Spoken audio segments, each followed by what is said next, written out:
Okay, now what is a trigonometric equation? So before we go directly to trigonometric equations, let's just discuss how do we solve for quadratic equations or equations, algebraic equations specifically. Okay, how do we solve this? Medyo magalaw yung pen. So to solve for x squared minus 2x minus 3x, now we need to find the value of x such that the value of x will satisfy the given equation, diba? Which means that once we substitute the value of x here, now it will result to 0 no matter what. Okay? And how do we do that? Paano nga ba natin to sinusolve? Adeline. Adeline ba or Adeline?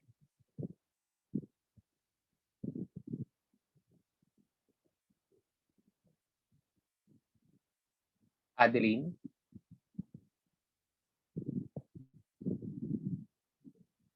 Nakamute pa ako, guys. Can you hear me? Sir, rinig ka po. Okay, thank you. Wala ba si Adeline ba or Adeline? Wala ba si Adeline? Adi, di ba? Wala. Okay, so pag nakadalawa na akong tanong, it means wala na yon. So, not attentive or wala dyan sa laptop niya. Okay, so how do we solve for this Zapata?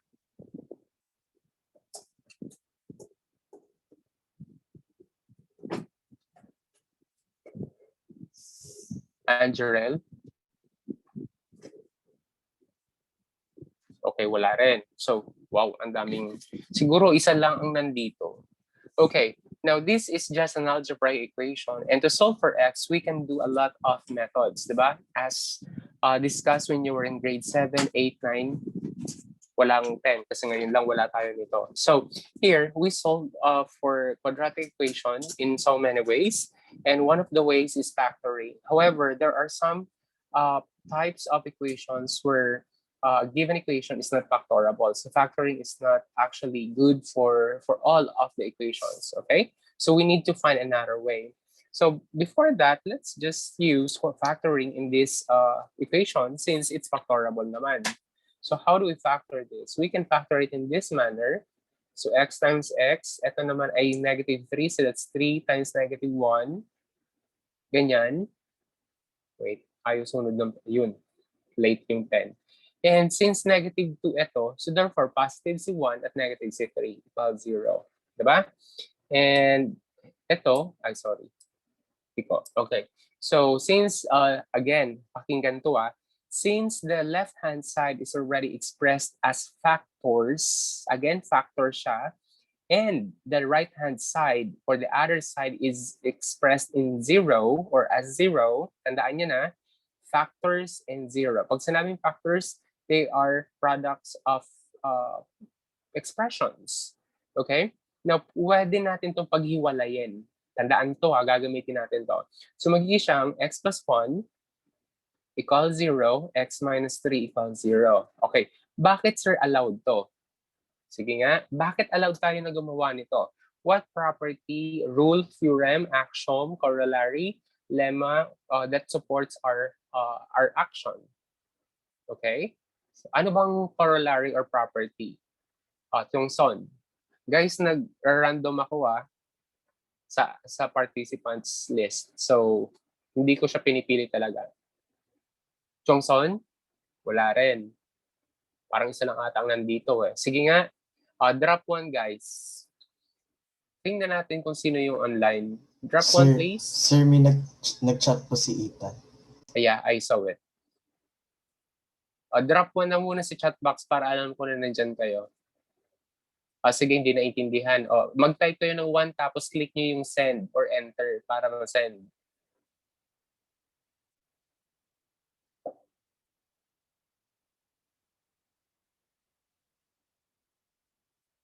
Ayan, konti lang, di ba? Galing Ito yung sinasabing off-cam. Hindi ba tulog? Okay, so how do we do this? Yeah, that's right, Ethan. That 0 property. Ano bang sagot mo? Wait lang, let me double check. Natabunan. 0 property of multiplication. That's correct. Now, pag sinabing 0 property of multiplication, the other side is expressed as products, multiplication, di ba? Products of factors.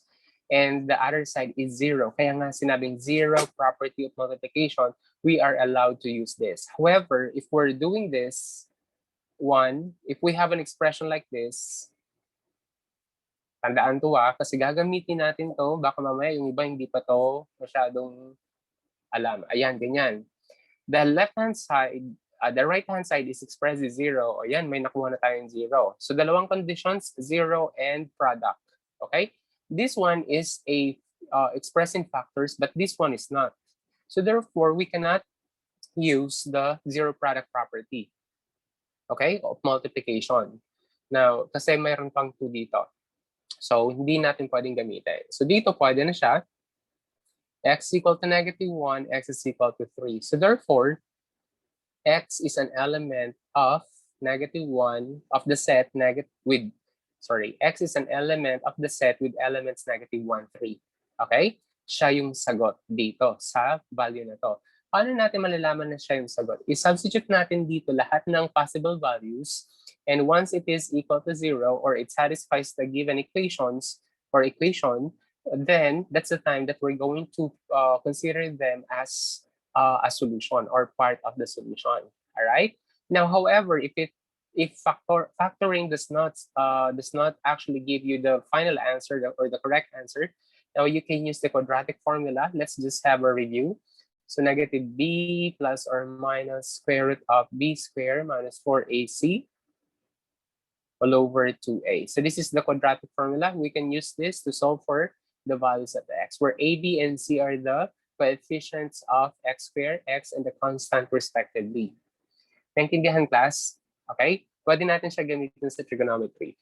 Now, bakit tayo nag-discuss ng pang grade 8? Or ano ba to, class? Grade 7 lesson? It's because we are going to use these topics from the very beginning of the lesson for trigonometric equation. Okay? So, now what is a trigonometric equation? A trigonometric equation is an equation, tandaan to true or false to sa long test. Okay, trigonometric equation is an equation which consists of trigonometric expressions or functions. And of course, it should have an equal sign para maging equation siya, di ba? So we are going to use the definition of equation with additional condition that some of the expressions are in terms of trigonometric functions or expressions. Okay? And there are 3 types of equations. Again, we have conditional, we have identity, and we have, excuse me, ano nga ba yung klaseng isa? Again, we have identity, conditional, and the other one is Rayburn. What's that again? What's the 3rd type of equation?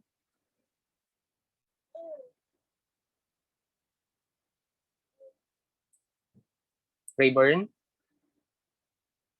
Guys, pag hindi alam, you can just type in, sir, di ko po alam. Ayun lang, okay lang naman yun sa akin. It doesn't really matter to me. I will appreciate it since you replied. Okay? At we're not going to waste our time. Okay. O yung Rayburn, nakaka-discuss lang natin yan like 2 weeks ago ata. Anyway, hindi naman ako galit. Okay. Sige. Sino ba? Chongson uli. Random yan, ha? Ayan. Tama. Pyongson says contradiction, correct. Contradiction is a type of equation where no one or nobody parang tao, no? No value of x satisfy, or no value or values of x satisfy the given equation. Okay? So, sir, hindi po siya equation. Yeah, tama ka doon. Hindi siya equation since wala nga nagsasatisfy. Alright? Nakuha, class. Okay. So, now next is, however, class, we have already discussed identities. Diba? When we say identities, this is a type of equation wherein all of the possible values of x, which is part of the domain, tandaan nyo na, long test on true or false, are always part of the solution. So whatever the value of x in the domain, then once you substitute that to the given equation, it will give you the correct answer, or it satisfies the given equation. Okay? Now, next question. Sige. Question and answer tayo para at least nabubuhayan tayo. Di ba may nag-comment dati? Si sir walang student-teacher participation. Sige, puro tayo participation ng student. Paubos ang oras natin. Okay. Hernandez. Mamaya mag-chat kayo. Wala pa kang tanong. Sir, hindi ko po alam ha. Umayos. Okay, Hernandez. Question. What is conditional equation?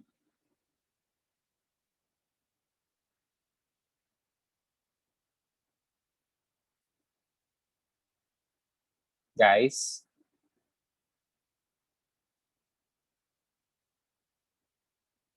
Ganito na lang, class. Pagkatawag sa pangalan nyo, you can type in 3 dots or parang ellipsis para at least alam ko na nandyan kayo at I'm waiting for the answer. Okay? Mamaya wala pala kayo, sayang lang ng oras. Okay?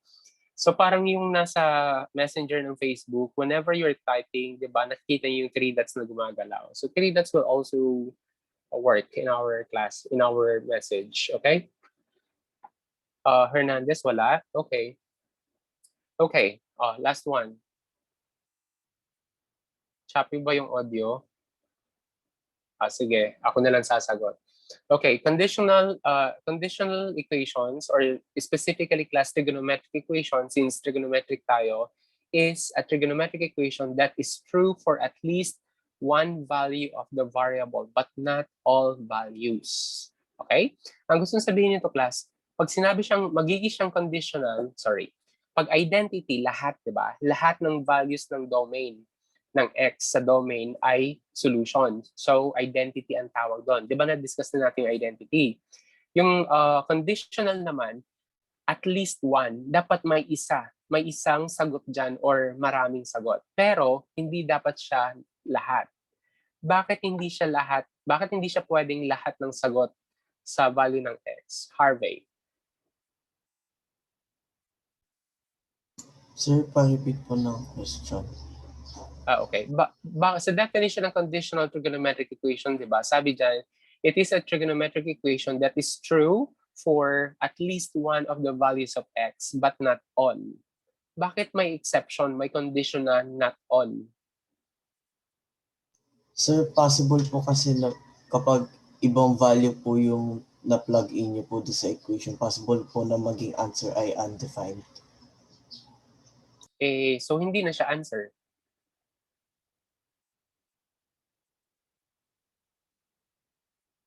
Di ba? Hindi na siya magiging answer. Tama ka naman. Tama ka naman. That's the conditional. Pero bakit hindi dapat lahat under conditional trigonometric equation? Siyempre, i-substitute natin for checking yung nakuha nating sagot. Okay? Sige, uli. Adi, Borlaza.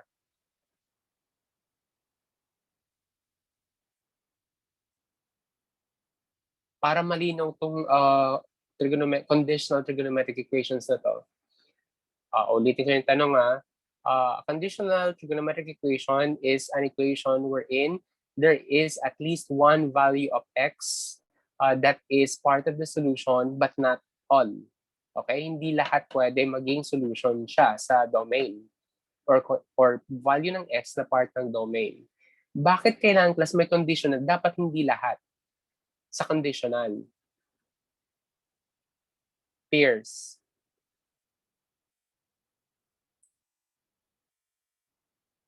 Ay po sir, pakiulit po sir ng tanong. Okay, ulitin ko yung tanong for the n time. Okay, n is a positive integer more than 0 or more than 1 pala. Okay, sige na nga, ipakita ko na to. Okay, sabi dito, a conditional trigonometric equation. Guys, naglalag ba ako? Nagchichoppy ba? Sir, hindi Or naman Hindi po. naman po. Sobrang bilis ba ako magsalita? Walang sumagot. It means oo yun. Okay. So a conditional trigonometric equation is a trigonometric equation that is true for at least one value of the variable. Dapat daw may isa. Okay? At least isa. Isang value ng variable na magsasatisfy sa equation. Ang tawag doon ay conditional trigonometric equation. Pero, sabi dito, hindi dapat lahat ng values ay part ng solution. Bakit may condition na ganito, class? Kailangan ba itong condition na to? Kasi kung hindi siya kailangan, hindi dapat siya ilalagay, di ba? Ano mangyayari pag all of the values are part of the solution of the trigonometric equation, which is conditional. Oh, bumilis naman ako magsalita. Nakuha na yon, Pierce? Hindi Yes pa rin. po, sir. Nakuha na po. Okay. What's the answer? Sir, hindi po ba, sir, pag nag-quadratic formula po tayo, dalawa po values na nakuha? Yeah, that's right. Actually, minsan nga wala eh. Minsan isa lang, 'di ba? Pero hindi naman lahat ng equations ay nadadaan sa quadratic formula. Pwede namang iba-ibang methods. 'Di ba? So it means hindi tayo limited sa quadratic formula. It's possible na makakakuha tayo ng sagot na lahatan. Lahat ng values ng x or part ng domain ay sagot siya. Okay, sige. Let's have another person. Rayburn, again. O guys, random to.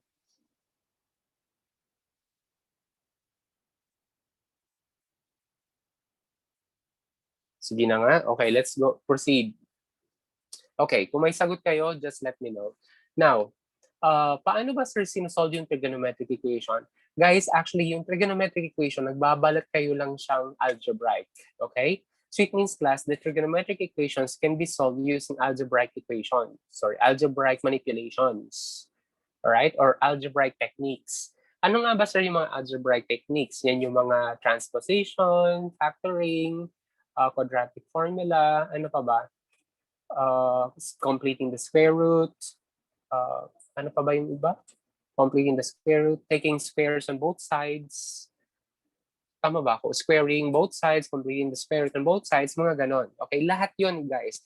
Yung ginagawa nyo sa algebra, pwede nyo gawin dito sa trigonometric equation kasi algebraic lang naman siya with the variable x or whatever variable, then pinalitan lang siya ng trigonometric equation, trigonometric functions or expressions. Okay? So, for example, class, in example number 1, solve the equation 2 sine theta minus 1 equals 0, where theta should be within the interval 0 to 2 pi, where 0 is included or inclusive. Okay? So, paano ba ito gagawin? Isulat natin. 2 sine theta is minus 1 is equal to 0. Okay. Sir, sabi mo algebra lang naman siya. Sige, gawin natin. Isolve muna natin to. Okay? So, let x equals sine theta. Para hindi kayo class maguluhan, i-algebraic nyo. Convert it to algebraic expression. So, by letting the given expression in terms of a variable x or whatever variable you want to use. So, this becomes 2x minus 1 equals 0. Diba? O, di algebra na siya. And how do we solve this? Mamaya may iba pa dyan, hindi marunong mag-solve nito Umayo. So, this is equal to 2x equals 1. Diba? Sir, ang dali lang naman yan Oo, ang dali nga lang. Sabi ko nga sa inyo, algebra lang naman siya. So, this is 1/2. Okay? So, the value of x here is 1/2. Are we done with our solution? Tapos na ba tayo dito, class? Hindi pa. Bakit hindi pa? Because we don't have x in the given equation. We have sine theta. So, which means that we're going to put back the given original expression, sine theta, into x. So, convert x to its original form, that's sine theta 1/2. Diba? Okay, next. What are we gonna do next, sir? Okay, sige nga. Ano bang gagawin natin dito? Na-discuss na natin to sa previous topic natin. Ayan. Wala ba si Adi dito? Palagi siyang natataon ng yung iba, baka yung iba dyan nagre-record na nito Umayos kayo. You should be asking permission. Okay.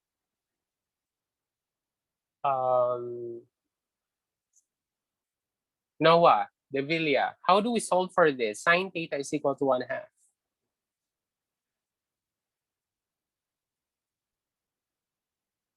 O, di ba sabi ko, class, pag natawag yung pangalan, type 3 dots para alam ko na nagta-type kayo. Kung matagal man kayo mag-isip, at least alam namin na you're thinking and we can wait. Okay? What do you mean by up over height? Noah. Again, if your microphone is okay, then you can use that. Okay lang sa akin. Mas maganda nga microphone para direct. Hindi na kayo mahirapan mag-type. Noah?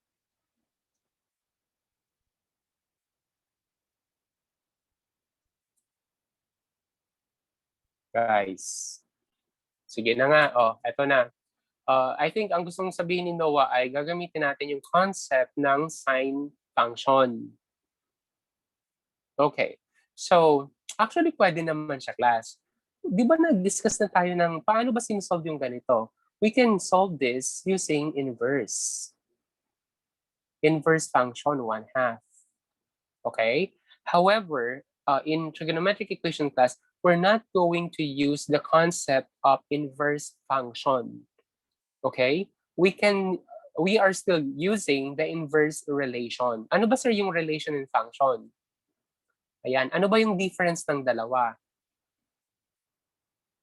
Sige, kung may natutunan kayo sa algebra at dun sa lesson natin before. Grace. What's the difference? Ayan, very good, Grace. May tatlong period ka agad. Okay, what's the difference between the function and relation dito? Sir, bakit po ba relation, hindi function yung gagamitin natin dito sa expression na to? What's the sense? Di ba parang ganun yung tanong? Any idea, Grace? Yeah, we're solving for, pero kahit, di ba sa inverse function naman, again, inverse function, we're using theta or angle measure naman. Pero bakit ngayon hindi siya relation yung hindi function yung gagamitin sa inverse sign, kundi inverse sign as a Bakit hindi relation? Okay, ganito ang tanong ko. Bakit sa part na to, we're not going to consider inverse sign as a function. Instead, we consider this as a sign, inverse sign relation. Okay? Ano ang difference ng function sa relation? Sir, ayun, yun yung tanong doon. Okay? Parang indirectly siya yung magiging tanong natin. Anyone? Chongson ulit. Ang benta ni Chongson,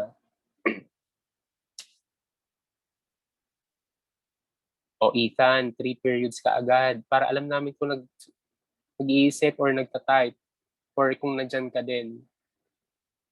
Wala si Ethan. Okay, so guys, ganito. Sagutin na natin. Now, we're going to consider this as a relation. Bakit? Kasi, kung function to class, ang daming niyang conditions, di ba? Ang daming restrictions. Nakuha? Di ba sa inverse function may mga restrictions tayo? Ang domain dapat ganito, ang range dapat ganyan. Kaso, hindi naman talaga siya yung original expression natin, yung inverse. Ginawa lang natin to dahil dito, because we're solving for theta, sabi nga ni Grace, di ba?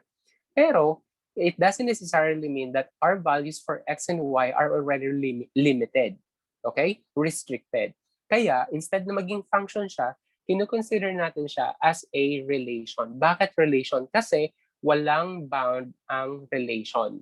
Wala siyang specific conditions compare sa function. Okay? So it means mas maraming magiging sagot nito kung magiging relation siya kasi galing lang naman siya dito sa equation. Nakuha, guys? Nakuha ba? I hope naintindihan niyo yun, long test yun. Sure yun. Parang isa lang ata nakakuha. Okay. So, sabi nga ni Noah, we're going to use the opposite over hypotenuse. Tama yun, sabi ni Noah. There are so many ways to solve trigonometric equation actually. So, here, inverse sign of 1/2. Alright? So, or, pwede mo rin siyang gamitin class na ganito. Sin theta is equal to 1/2. Pwede mong gamitin to mismo kung alam mo na yung magiging property ng sin theta using the graph of the sine function. Okay? So, sabi ni Noah, opposite over hypotenuse. Ganyan, tama naman. This is opposite y over r. So, ang gagawin natin class, unit circle ulit. Yan yung sinasabi ko na napaka-basic or fundamental sa unit circle. Diba? Okay, since y is positive, therefore, the angle can be found at the first or second quadrants or quadrant, di ba? Okay, so nandito siya, nandito yung triangle natin at nandito yung angle natin. We're not looking for the we're looking for the angle measure, ha? Okay. So sabi dito 1/2, ang opposite ay 1. Excuse me. At ang hypotenuse ay 2. 2. Okay. Ano bang angle meron dito, class? Sige. Let me know. What is the angle measure that we can find here on the first quadrant, wherein the right triangle has a property of 2 for the hypotenuse and 1 for its opposite. Ito yung theta natin. Ayan, tama yon, Harvey. Theta is 30 degrees. Correct. Ano pa? Ito ba magsasatisfy din to sa condition na sine theta is equal to 1/2? Dito, magsasatisfy din ba siya? What is the angle measure here? Sorry, mali pala. Ito pala dapat. What is the angle measure here? Ito kasi yung reference angle, di ba? Okay, 150 degrees. Tama, 150 degrees. Okay? These are the two values of theta that we can find. Nakuha yung class. Kasi it satisfies the given conditions that sine theta is equal to 1/2, positive. Okay? However, class, we're supposed to be expressing our answers in terms of pi, unless, or in radian measure, unless it's stated that you can use degree or both, or either.